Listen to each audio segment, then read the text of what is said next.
La ventaja de comenzar para un niño con el piragüismo es que desde el mismo momento que llegue a un club, el niño va a tener su pala, su piragua y las ganas y el esfuerzo que ponga. Ni va a tener que pasar por una liga, ni por un banquillo, ni por cosas que le impidan competir desde el primer día.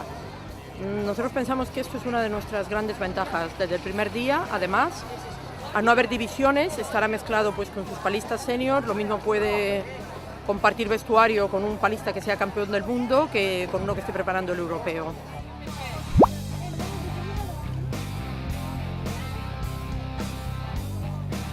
Bé, un nen d'aquesta edat amb la pràctica del piragüisme jo crec que més que aportar li aporta molt perquè aprèn a organitzar-se, a ser més disciplinat, a ser més respectuós, més independent amb tot el que l'envolta. És una manera d'entendre, una manera d'entendre la vida, una filosofia de vida, ser respectuós amb el contrincant, aprendre a guanyar, aprendre a perdre, amb molta dedicació, moltes hores d'entrenament i et dona exemples de la vida com t'has de tenir la vida organitzada tant a nivell esportiu com a nivell escolar com a nivell familiar, per tant, un esport molt complet.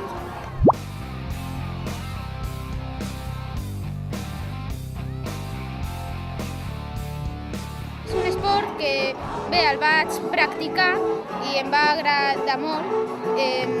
També és perquè es fa a l'aigua. És un esport que crec que és per mi, crec que és això, que jo ja el vaig practicar i vaig començar a fer-ho i ja em va agradar molt.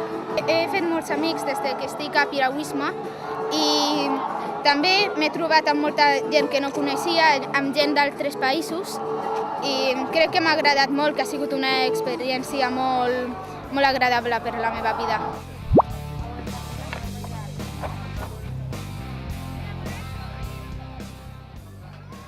Per a mi m'aporta resistència. A veure, des que vaig començar el piragüisme no tenia molta resistència, però quan vaig començar a fer em vaig sentir com més que podia avançar més, que podia anar resistint.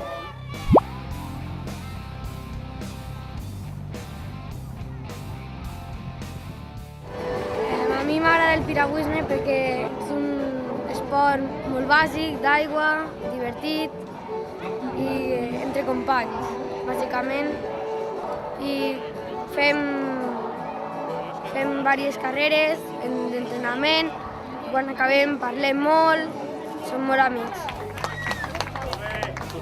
Aquí los padres animamos y si otro niño supera a nuestro hijo, también lo animamos a ese otro niño porque vemos que ha tenido que hacer un esfuerzo muy grande en cuanto a entrenamiento y persistencia. És un esport de que val la pena practicar-lo almenys una vegada en la teva vida.